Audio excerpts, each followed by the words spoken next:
is one of the companies very active in the space of digital and circular economy is actually Lassila Tikanoja. They have actually as one of their strategic targets to do that. And I think it's one of the few companies that have actually written it down in their strategic objectives to bring digital and circular together into new solutions, into new services. And I think there's quite a few services that Lassila Tikanoja has brought into the market that actually combine that, and as Mari said, brings together business models, operating models, and different aspects of digital. So I'm very happy to welcome Ville Simola from Lassila Tikanoja to talk a little bit about the digital aspects of the services and how they're using digital in creating completely new services in the space of circular economy.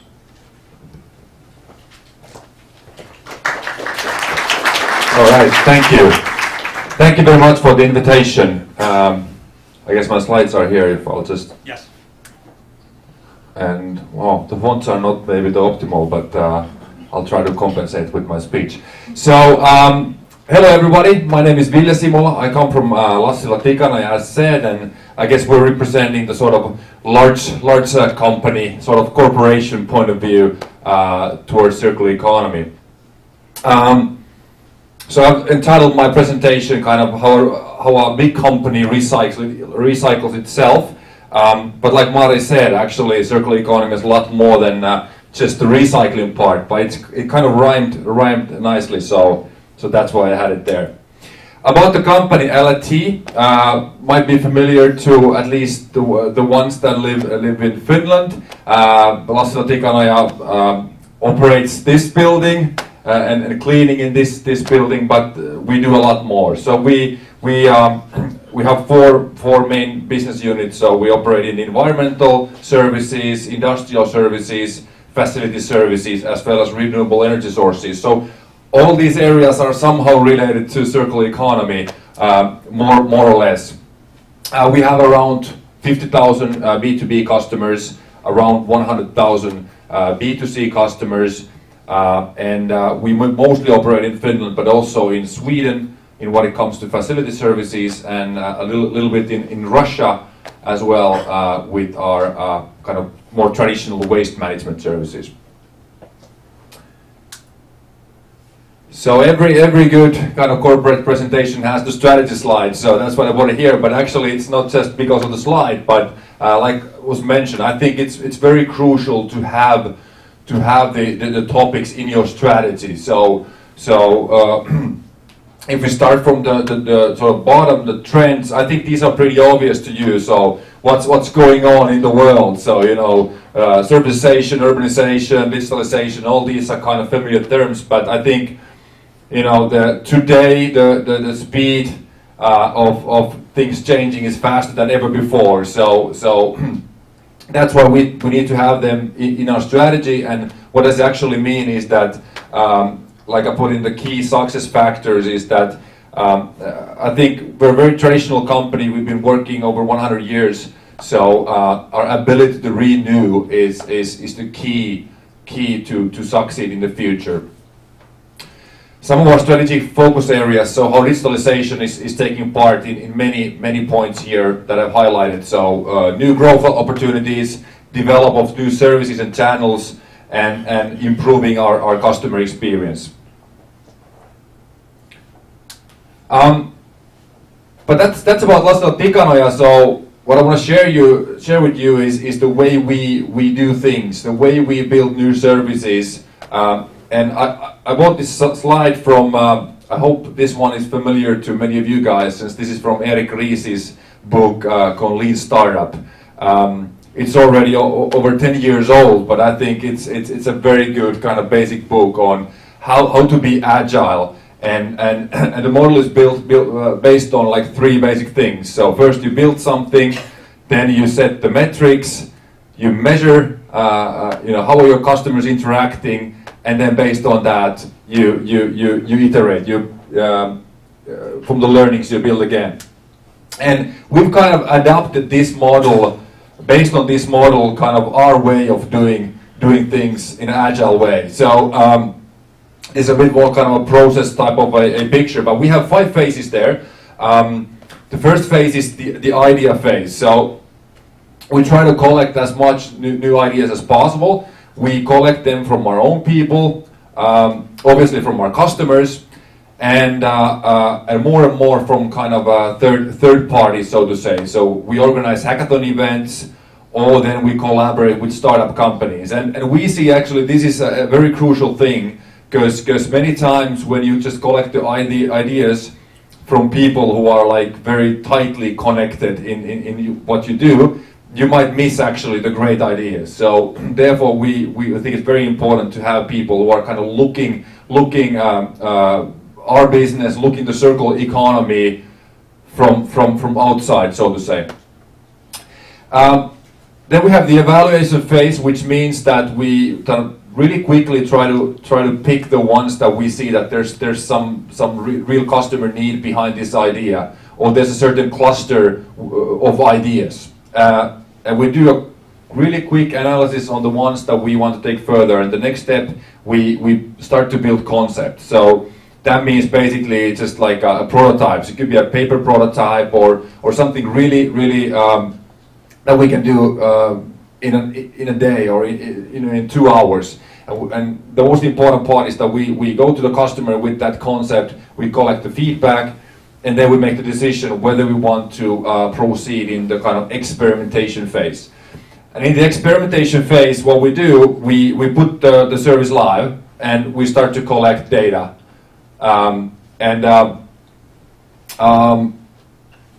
it's really important to have the metrics in place. So if you have some kind of, let's say, sharing economy type of service, it's very crucial to have your metrics in place in order to develop the service further. And once we see that, okay, this service is actually really providing value to our customers and there's definitely a business potential there, then we have the final step, which is the sort of final product stage where we do the handover to our business unit, and that's sort of then as like an official service that we provide to all of our customers.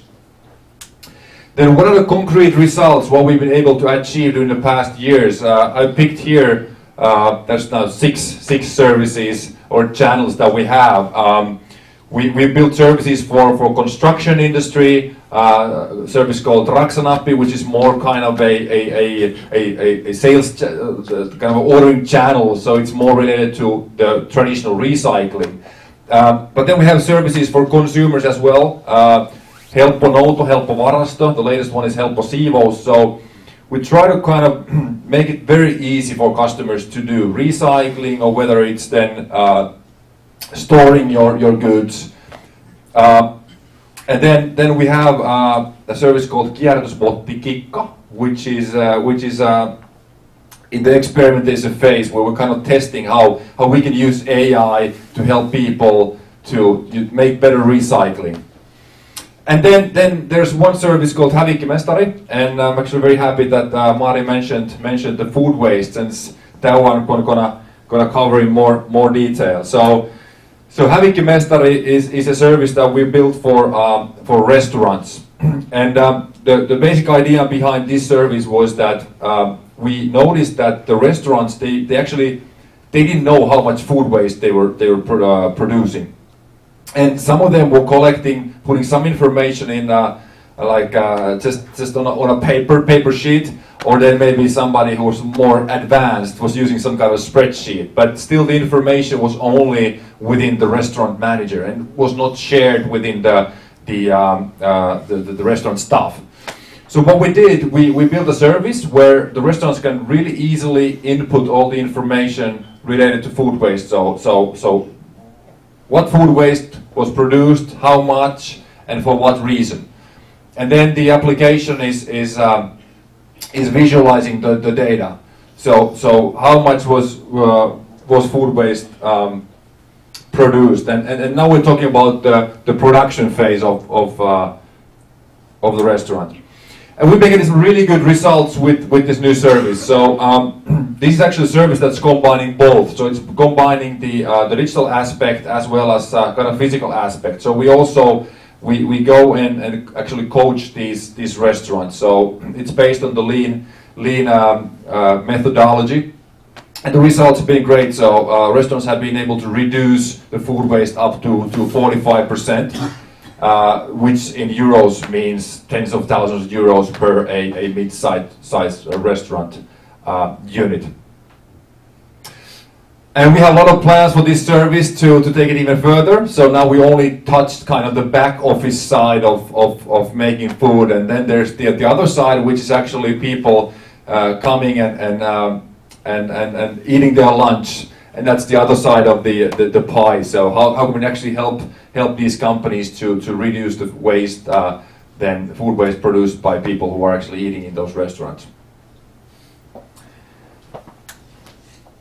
So this was kind of a quick look on what we're doing at Lassila Tikanoja, and so happy to share more in questions right now, and then maybe after the talks. Thank you very much. Okay, thanks a lot, Ville. Maybe before I open the floor for questions, one question for me. You've now been roughly 2 years at Lassila Tikanoja. What has been your biggest success and maybe your biggest learning in the past 2 years in going through this cycle, going through these products, these services you launched? I think the biggest win, so to say, is that I joined LT. It's roughly actually 3 years ago, but we had no base for building digital services, and actually like circular economy was just like catching up. So I think the biggest winning is that the way we've been able to move forward as a company, as an organization, and you can really see that circular economy is not a buzzword anymore. It's something that we are proud of. We are the actual doer of circular economy. So that's the biggest winning, and maybe learning as well. The kind of ways on how being able to do this change, and how being able to adapt these kind of a lean startup ways of doing things in a big company. So many of the learnings are related to people and how people think differently. Thank you. I think making people think differently is a very interesting but also challenging thing at times. Any questions? Over there? Thanks for I would like to elaborate on the habit necessary. It is quite interesting. It seems like after you are analyzing your traditional business model. So this includes the new kind of business model that you have brought into the company. Would you want to elaborate on that? Like, what is your new earning logics in such a case? That's a great question. Actually, I've many times used that already in my presentation, but it's very good you can spotted that. So yes, so in many of the restaurants, for example, we collect the bio-waste bins there, and with this service, we're cannibalizing our business. But I think it's pretty easy. We've done this like a spreadsheet calculation, but I think it's pretty obvious that if we succeed in this one, this one is producing us a lot more also in terms of business value as just emptying a bin per week or bin per every other week. But that's a really good point, and I think it actually took some time for us when we had this idea of service to actually convince the executives that this is bringing us more business value. But that's a great question. Perfect. Thanks. What the question in the back there? Actually, the question is again related to the same restaurant. How did you guide the owners of the restaurant or those chains to save the food 45% you just said? Right. So just to repeat the question, I guess, for the online people, the question was, how do you motivate the restaurant owners? No, we taught them how to save the food. Okay, so how did you teach the owners, the restaurant owners, how to save the food? Yeah. So how to save on the food waste, right? Like I know they can keep it in the refrigerator or freeze it, but what for your waste, that I'm interested to know about. Yeah, that's actually a very good question as well. And I'm actually not the expert in telling you all the ways that we help them, but the whole idea there is, like I mentioned, this is combining the digital aspect as well as the physical aspect. So every time a new restaurant enters our service, then we have this kind of a training package for them. So we actually go there in the beginning, and we spend there the whole day, kind of go through all the processes that they have, and we even go through like which kind of bowls they're using for making that food. So what size are they? You know, does it make sense? So we go into very kind of details, and we skim the whole process there, and slowly we kind of we make ourselves less necessary in terms of physical part. So then we just take part in the kind of weekly sprint meetings, but quite quickly actually the restaurants they learn it themselves, and we see that okay, they can actually operate within that model without us being there physically present, and then we have the digital service helping them to visualize that data. But that's the whole idea behind this service. I hope that answered your question. Perfect. Thanks. Let's maybe reserve some questions for the QA later on. So thanks a lot, Ville. I'll ask you later for the QA. Perfect. Thank you.